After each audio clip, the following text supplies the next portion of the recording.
जयपुर की कोकिला अपनी 2 अनाथ नातिनों आस्था और शारदा के साथ सुख दुख में दिन बिता रही थी। लेकिन पैसों की कमी के कारण शारदा को एक सोने के व्यापारी पीताम्बर के पास दत्तक देने का निर्णय लिया और आस्था को अपने पास ही रख लिया। समय के साथ दोनों बड़ी हो गईं। आस्था, मैं काम पर जा रही हूँ, तुम कपड़े धोकर रख लेना। आज मुझे देर हो सकती है, बहुत काम है। ठीक है दादी, मैं कपड़े धोकर खाना बना लूंगी। तुम्हारी तबीयत कुछ ठीक नहीं लग रही है, क्या तुम बीमार हो दादी? हाँ, थोड़ी कमजोरी हो गई है। इस उम्र में और काम करने का मन नहीं करता है। एक बार तुम्हारी शादी हो जाए तो मुझे आराम रहेगा। अगर मेरी शादी हो गई तो तुम्हारी देखभाल कौन करेगा? तुम अकेले कैसे संभाल पाओगी? मैं अपनी देखभाल के लिए तुम्हारी जिंदगी व्यर्थ नहीं होने दूंगी। मैं गांव में सबसे अच्छे और ईमानदार लड़के से तुम्हारी शादी करवा दूंगी। बहुत हो गया, सुबह सुबह ये सब बातें। अब तुम काम पर जाओ, कोशिश करना जल्दी लौटने की। अपनी नातिन को लेकर मैं चिंतित रहूंगी। तुम अपना ध्यान रखना, मैं आ रही हूँ। ठीक है, ध्यान रखना और जल्दी आना। कोकिला अपने काम पर निकल जाती है और आस्था चिंतित रहती है, लेकिन कुछ कर नहीं सकती। इस वजह से वो उदास हो जाती है और कोकिला को जाते हुए देखती है।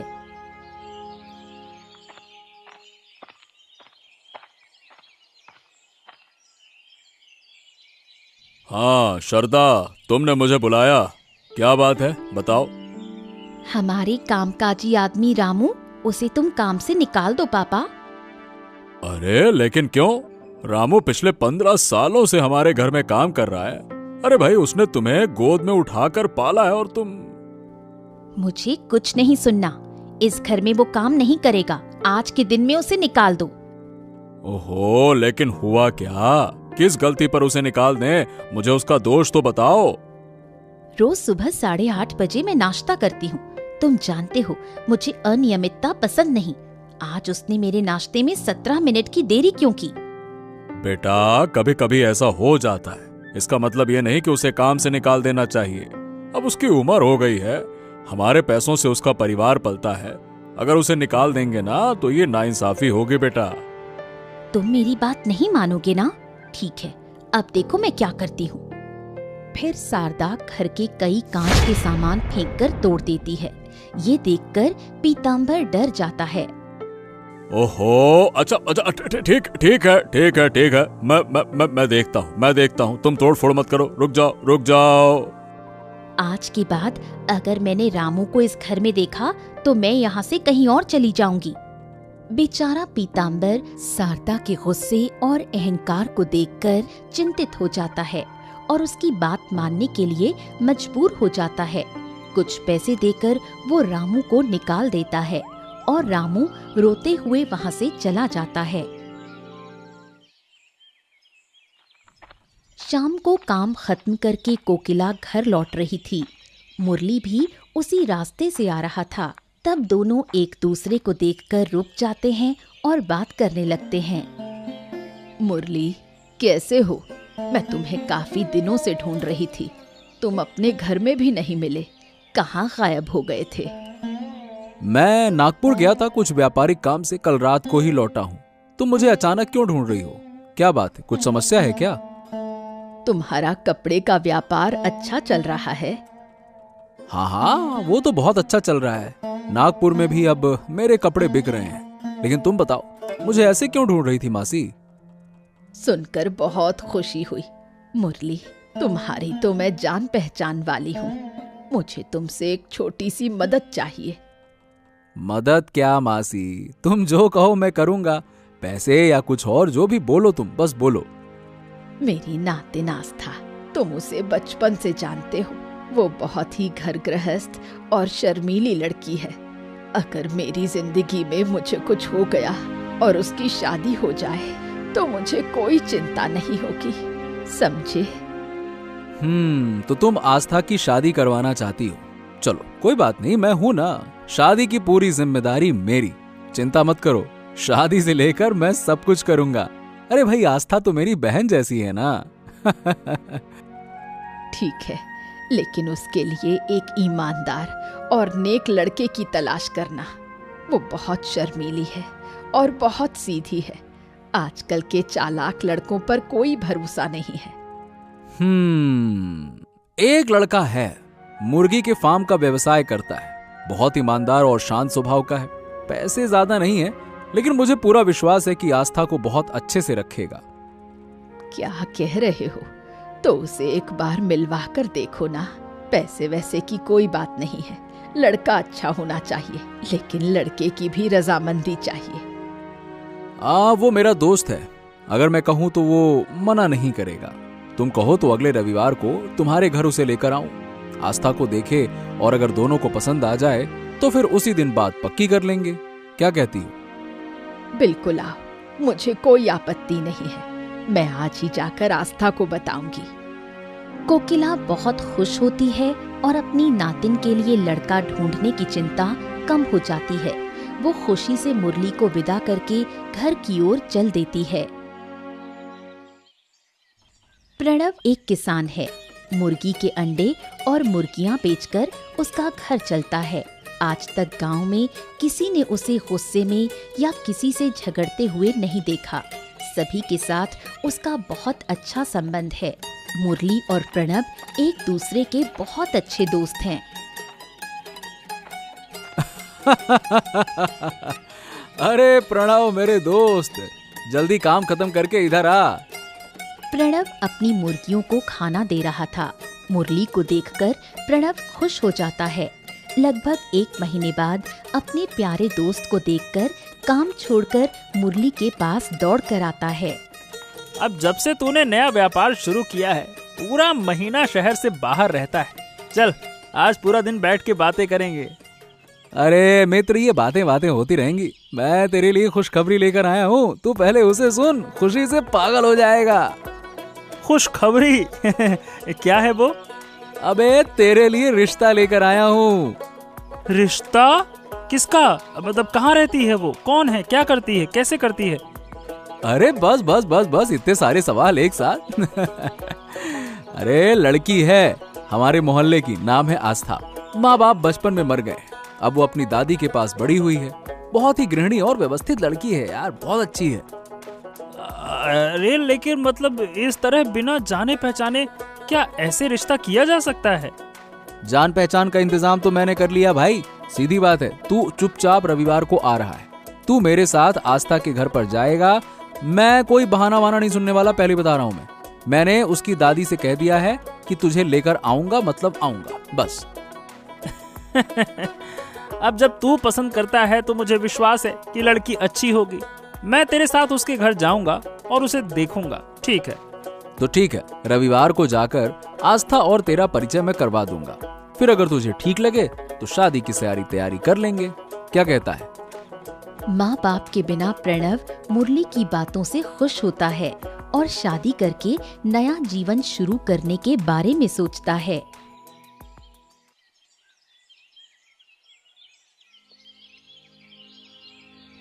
वहीं पीतांबर शारदा के उग्र स्वभाव को देखकर सोचता है कि अगर उसकी शादी करा दी जाए तो शायद उसका ये गुस्सा बदल जाए। इसलिए वो कई जगहों पर लड़कों की तलाश करता है और एक अच्छा लड़का ढूंढने के बाद उसकी तस्वीर लेकर बहुत आशा के साथ शारदा के पास आता है। बाप रे, बिना बताए अचानक मेरे कमरे में घुस आए। क्या तुम नहीं जानते कि मेरे कमरे में किसी का बिना पूछे घुसना मुझे पसंद नहीं है? अब बेटी के कमरे में घुसने के लिए बाप से इजाजत लेनी पड़ती है क्या? हाँ बिल्कुल, ये शिष्टाचार की बात है। ओहो, अच्छा ठीक है, मेरी गलती हो गई। आगे से बिना इजाजत नहीं घुसूंगा। देखो, मुझे तुमसे एक बात करनी थी। अभी मेरे पास वक्त नहीं है, मुझे जरूरी काम है, बाद में बात करूंगी। तुम अभी जाओ। अरे बहुत जरूरी बात। ओफो, ठीक है, लेकिन वक्त सिर्फ 5 मिनट का है। 1 मिनट की भी देरी हुई तो मैं चली जाऊंगी। ओहो, ठीक है, ये लो, ये तस्वीर देखो। मैं तेरे लिए एक लड़के का रिश्ता सोच रहा हूँ। ये लड़का बहुत अच्छा है, नाम है अनिल। शादी? अचानक ये शादी का मामला क्यों आ रहा है? मैंने तो तुमसे नहीं कहा कि मैं अभी शादी करूंगी, और मेरी शादी मेरी पसंद से होगी, तुम्हारी पसंद से नहीं। असल में एक बहुत अच्छा रिश्ता आया है। लड़का दिल्ली में नौकरी करता है। शादी के बाद तुझे भी दिल्ली ले जाएगा। सुन, ऐसा मौका बार बार नहीं मिलता। दिल्ली जैसे बड़े शहर में रहेगी, परिवार चलाएगी। एक बार सोच ले अच्छे से। नौकरी? नहीं नहीं, मैं किसी नौकरी करने वाले लड़के से शादी नहीं करूंगी। नौकरी करने वालों पर कोई भरोसा नहीं है। आज नौकरी है तो कल नहीं। ओहो, तो फिर तू ही बता, तुझे कैसा लड़का चाहिए? मैं तेरी पसंद के मुताबिक लड़का ढूंढने की कोशिश करूंगा। बता। जो जमींदार हो, पैसे सोने चांदी की कोई कमी ना हो, जिसे देख पूरा गांव कांपे, ऐसी ताकतवर शख्सियत से मैं शादी करूंगी। क्या मुसीबत है! अब मैं कहां से ऐसा लड़का ढूंढूं जो जमींदार हो? पीताम्बर, जो एक साधारण सुनार है, सोचता है कि वो अपनी बेटी के लिए जमींदार परिवार के लड़के को कहां से ढूंढेगा। पीताम्बर शारदा की इतनी बड़ी इच्छाएं और गुस्सा सोचकर दुखी हो जाता है और इसके बारे में बात करने के लिए कोकिला से मिलने का निर्णय लेता है। कैसी हो कोकिला? क्या मुझे पहचान पाई? पीताम्बर सेठ, आपको कैसे भूल सकती हूँ, लेकिन आप इतने सालों बाद मेरे घर कैसे आए? आप जिस बड़ी मुसीबत में फंसा हूँ और कोई रास्ता नहीं था, इसीलिए आना पड़ा। क्या हुआ पीताम्बर सेठ? कैसी मुसीबत है?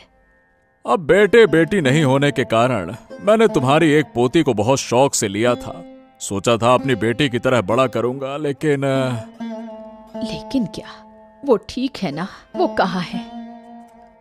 वो ठीक है, पर जितनी मुसीबतें मुझे आई है ना, दिन ब दिन उसके अहंकार और इच्छाएं बढ़ती जा रही हैं। अब समझ नहीं पा रहा हूं कि उसे आखिरकार संभालूं तो संभालूं कैसे। बचपन से तुम्हारे पास बड़ी हुई है, शायद इसीलिए थोड़ी नादानी कर रही है। उसके लिए मैंने एक शादी का रिश्ता तय किया था। लड़का दिल्ली में अच्छा खासा काम करता है, नौकरी चाकरी है, घर परिवार भी अच्छा है, लेकिन तुम्हारी पोती को रिश्ता पसंद नहीं आया। उसने मना कर दिया। दिल्ली में काम करने वाला ऐसा रिश्ता पाना तो किस्मत की बात है, तो फिर वो मना क्यों कर रही है? उसकी इच्छा है कि वो किसी बड़े जमींदार से शादी करे जो पूरे गांव पर राज करता हो। अब तुम बताओ भला, मैं ऐसा लड़का कहां से ढूंढ सकता हूं? इतने सालों बाद अपनी नातिन के बारे में ऐसा सुनकर कोकिला के पास कहने के लिए शब्द नहीं होते। मन में अफसोस करती है और सोचने लगती है कि अगर उसने अपनी नातिन को खुद के पास रखा होता तो शायद उसे आज ऐसी बात नहीं सुननी पड़ती। कुछ दिन बीत जाते हैं। मुरली प्रणव के साथ कोकिला के घर शादी के बारे में बात करने आता है। मासी माँ, ये है मेरा दोस्त प्रणव। पूरे गांव में इसके जितना ईमानदार और मेहनती लड़का है ही नहीं। ऐसा तो कोई कहीं नहीं मिलेगा। मैं तुम्हें पूरे यकीन के साथ कह सकता हूँ। हाँ, मेरी आस्था घर के सारे कामों में माहिर है, बड़े बुजुर्गों का बहुत सम्मान करती है। वो थोड़ी सी सरल है, इसलिए मैं एक अच्छे और ईमानदार लड़के की तलाश में थी। मुरली ने मुझे आस्था के बारे में बहुत कुछ बताया है। तुम्हारे माता पिता साथ नहीं आए? हाँ मासी माँ, प्रणव के माता पिता कई साल पहले चल बसे। तब से वो बेचारा अकेला बड़ा हुआ। उसका कोई नहीं है। अब जो है हम ही सब लोग हैं। कोकिला के इस सवाल पर प्रणव दुखी हो जाता है। उसके माँ बाप का ख्याल आते ही वो थोड़ा भावुक हो जाता है। आस्था और तुम्हारे दोनों का भाग्य एक जैसा है, शायद इसीलिए ऊपर वाले ने तुम्हें एक दूसरे के लिए बनाया है। मासी माँ, ये आस्था कहाँ है? उसे बुलाओ, ये दोनों एक दूसरे से मिल लेते। आस्था, इधर आ बेटी। चेहरे पर हल्की मुस्कान आस्था प्रणव के सामने आती है। प्रणव और आस्था दोनों एक दूसरे को पसंद कर लेते हैं। प्रणव, तो बताओ अब क्या फैसला किया? क्या तुम्हें इस शादी में कोई आपत्ति है? सब ठीक है ना? चलेगा ना? बोलो। आस्था और प्रणव दोनों मुस्कुराते हैं। उनकी मुस्कान देखकर कोकिला और मुरली समझ जाते हैं कि उन्हें एक दूसरे से प्यार हो गया है। इस बीच बहुत खोजने के बाद पीताम्बर जयपुर के एक बड़े जमींदार के बेटे आनंद को ढूंढ निकालता है। आनंद एक अत्यंत लोभी और अत्याचारी व्यक्ति था, लेकिन पैसों और ताकत की बात सुनकर लोभी शारदा भी उससे शादी करने के लिए राजी हो जाती है। देखिए, सीधे तौर पर मुझे बात करना पसंद है। अब आप तो जानते ही हैं कि हमारे पास नाम और प्रतिष्ठा है, तो हमारे साथ रिश्ता बनाने के लिए कुछ लेन देन तो करना ही होगा।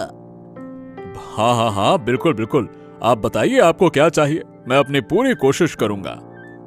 देखिए, हमें कोई खास चीज नहीं चाहिए, और वैसे तो हमारे पास कोई कमी नहीं है।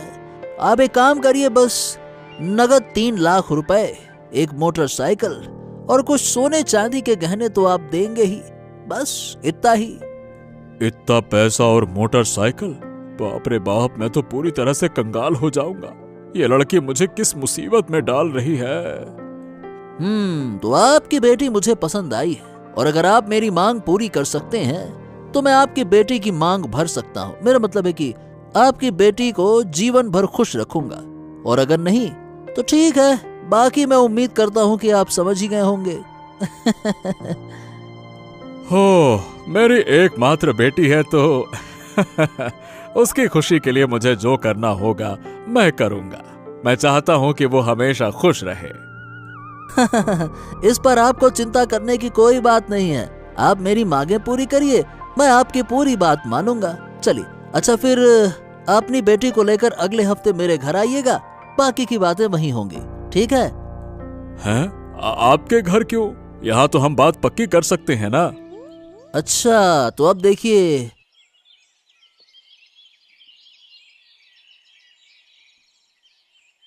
प्रणव ने महसूस किया कि शादी के बाद से आस्था का मन अक्सर उदास रहता है। प्रणव को लगता है कि शायद आस्था इस शादी से खुश नहीं है, तो वो सीधे आस्था से इस बारे में बात करता है। मैंने ध्यान दिया है, शादी के बाद आस्था तुम चुप चुप रहती हो, ज्यादा बातें नहीं करती हो। क्या बात है, इस शादी से तुम खुश नहीं हो क्या? छी, ऐसा क्यों कह रहे हो? मैं बहुत खुश हूँ, लेकिन मुझे अपनी दादी की बहुत याद आती है। वो कैसे रहेंगी, क्या करेंगी? अब तो मैं पहले की तरह उनकी देखभाल भी नहीं कर पा रही हूँ। ओह, तो ऐसा क्या? अरे, तुम रोज जाकर उनसे मिल सकती हो। अब इसमें दुखी होने वाली क्या बात है? तुम जब चाहो उन्हें देखने जा सकती हो। मुझे इसमें कोई दिक्कत नहीं है। हाँ हाँ, आराम से रहो, चिंता मत करो। तुम नहीं समझ पा रहे हो, दादी ने अपने पूरे जीवन में मेरे लिए बहुत कठिनाइयां झेली हैं। ओहो, तो फिर तुम मुझे बताओ ना, तुम क्या करना चाहती हो, बताओ। मैं दादी के लिए कुछ करना चाहती हूँ, ताकि कोई ये न कह सके कि उन्होंने मुझे इंसान बनाकर कोई इनाम नहीं लिया। अगर ऐसा है तो तुम कुछ काम करके दादी को पैसे दे सकती हो, इससे तुम्हारी चिंता खत्म हो जाएगी। क्या तुम ये कह रहे हो? मुझे क्या करना चाहिए? ठीक है, मैं कहती हूँ, मुझे खाना बनाना आता है, तो एक ढाबा खोल लूं? तो तुम ढाबा खोल सकती हो, मैं तुम्हारी मदद करूंगा। क्या तुम मेरी मदद करोगे? हाँ, और क्या। अरे भाई, शादी मैंने तुमसे की है तो मदद भी मैं ही करूंगा ना, पड़ोसी थोड़ी करेगा। इतना तो तुम्हारे लिए करूंगा बाबा, चिंता मत करो। प्रणव की बातों से आस्था बहुत खुश होती है और खुद को भाग्यशाली समझती है कि उसे प्रणव जैसा पति मिला।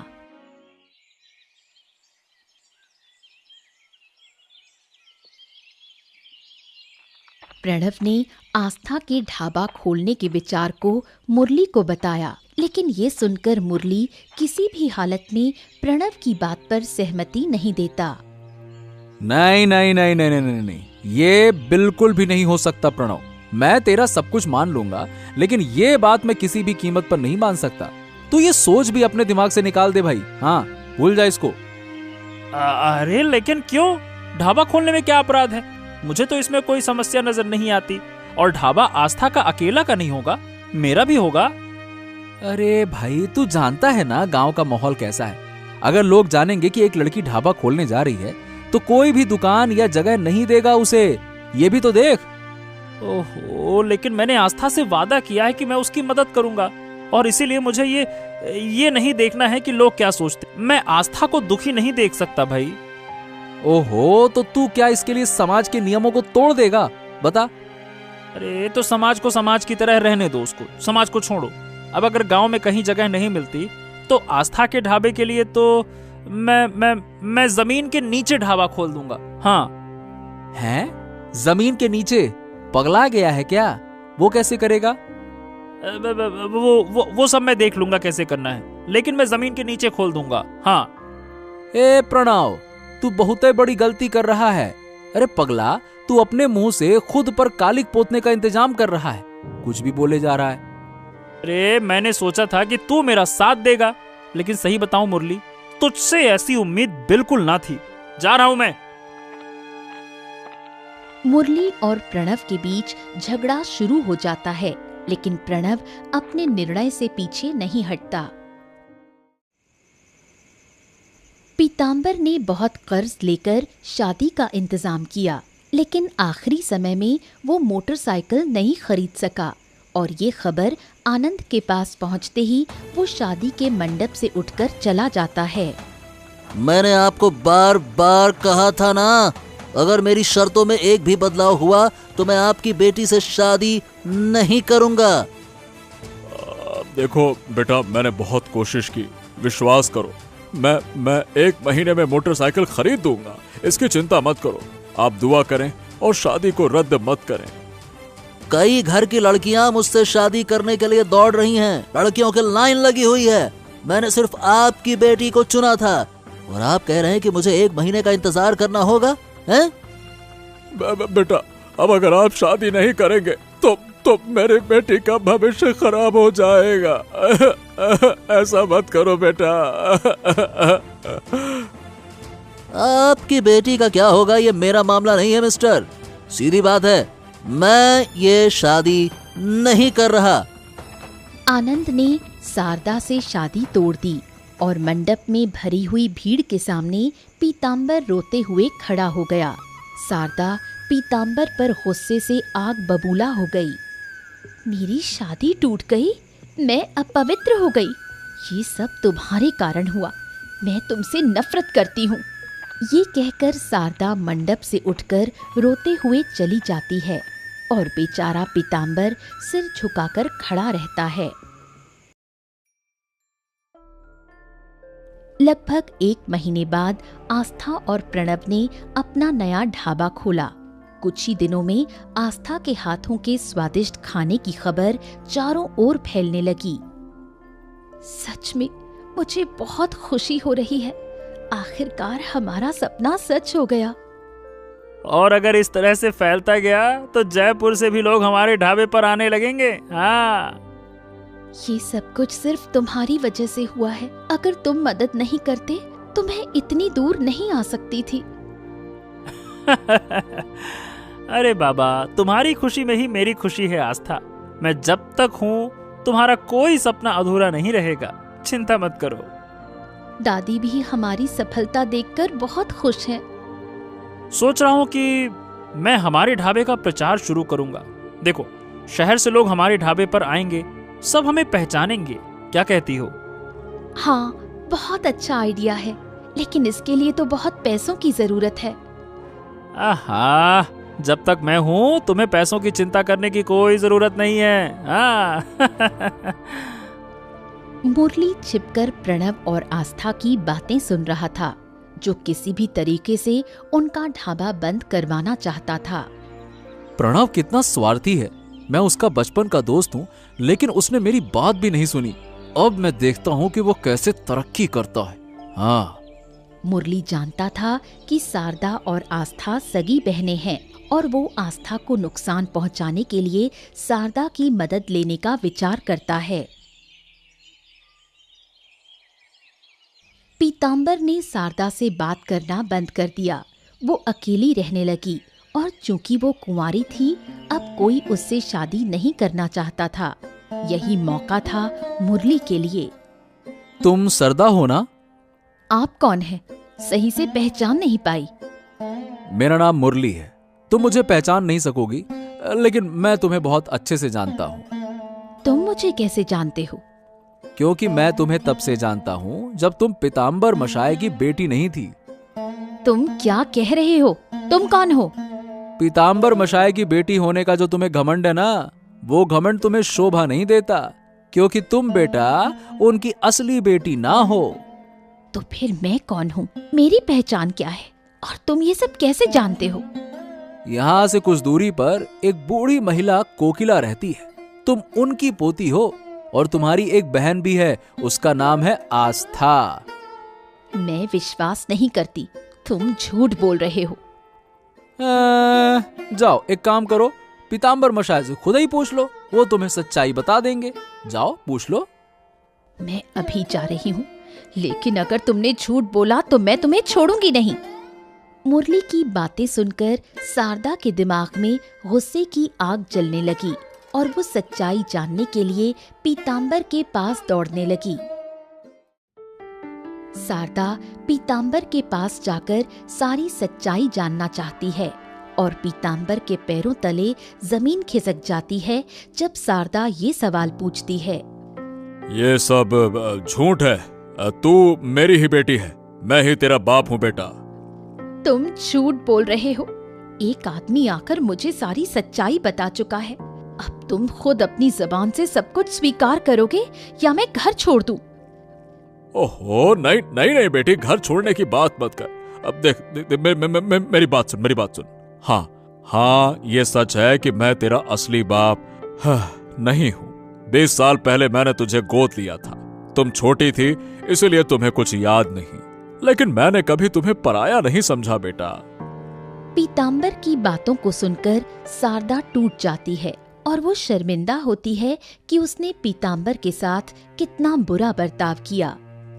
पापा, तुम मेरे असली पिता नहीं हो, फिर भी हमेशा मुझे अपनी गोदी में रखा। मैंने तुम्हारे साथ कितना बुरा बर्ताव किया, लेकिन तुम कभी परेशान नहीं हुए। मुझे माफ कर दो पापा। अरे नहीं नहीं नहीं नहीं नहीं बेटी, ये कैसी बातें कर रही है? तू मेरी ही बेटी है और बाप कभी भी अपनी बेटी से परेशान नहीं हो सकता बेटा। नहीं नहीं, तू माफी मत मांग बेटा। नहीं नहीं। अगर मैंने अब पीताम्बर के साथ भावनात्मक खेल नहीं खेला तो मुझे उस गरीब बूढ़ी महिला के पास वापस जाना पड़ेगा। मैं ये नहीं कर सकती। मुझे किसी भी हाल में पीताम्बर को अपने पास बनाए रखना होगा। सारी सच्चाई जानने के बावजूद शारदा सिर्फ पैसों और ऐशो आराम की जिंदगी के लालच में पीताम्बर को अपने पास रखना चाहती है, लेकिन अंदर ही अंदर वो आस्था और कोकिला से उसे अलग करने का बदला लेने के लिए मुरली के साथ साजिश करती है। मुरली नदी के किनारे शारदा से मिलने आता है और शारदा मुरली से आस्था और कोकिला से बदला लेने के लिए मदद मांगने के लिए उसे वहां बुलाती है। मुझे पता था जब तुम सच्चाई जानोगी तुम मुझे जरूर याद करोगी। तुमने मुझे इतनी देर से सच्चाई क्यों बताई? तुम तो शुरू से ये सब जानते थे। पहले सब जानने के बावजूद मैंने तुम्हें नहीं बताया, लेकिन अब बिना बताए रह नहीं सका। ऐसा क्या हो गया जिससे तुमने इतने सालों बाद ये राज मुझसे शेयर किया? मुरली ने अपना स्वार्थ छिपाया और शारदा को बहलाने के लिए दूसरी बातें करना शुरू किया। मुझे तुम पर दया आ रही है। देखो, तुम इतने ऐशो आराम की जिंदगी जीने के बाद भी शादी नहीं कर पाई, जबकि तुम्हारी बहन आस्था वो इतने गरीबी में होने के बावजूद एक अच्छा पति पा चुकी है और खुशहाल जीवन जी रही है। देखो।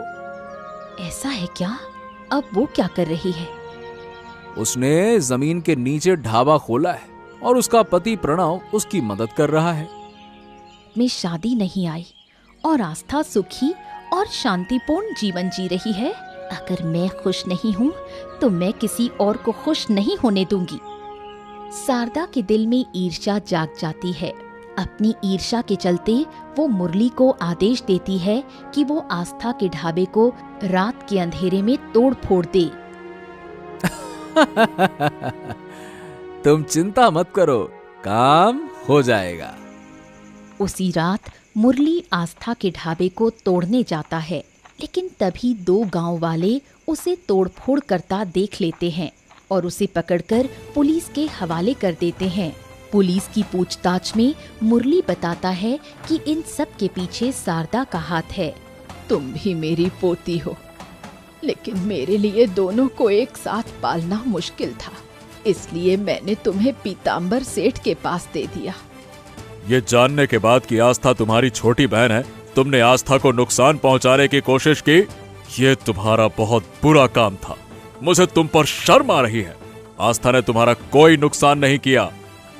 पीताम्बर और कोकिला से ये बातें सुनने के बाद शारदा को अपनी गलती समझ में आती है और वो आस्था से माफी मांगने के लिए एक पत्र लिखती है। फिर शर्मिंदगी में जहर खाकर आत्महत्या कर लेती है। उसी शोक में कुछ दिनों बाद पीताम्बर को दिल का दौरा पड़ने से उसकी मौत हो जाती है। देखते देखते 1 साल गुजर जाता है। आस्था और प्रणव का ढाबा सफलतापूर्वक चलता रहता है और वो खुशहाल और शांतिपूर्ण जीवन जीते हैं।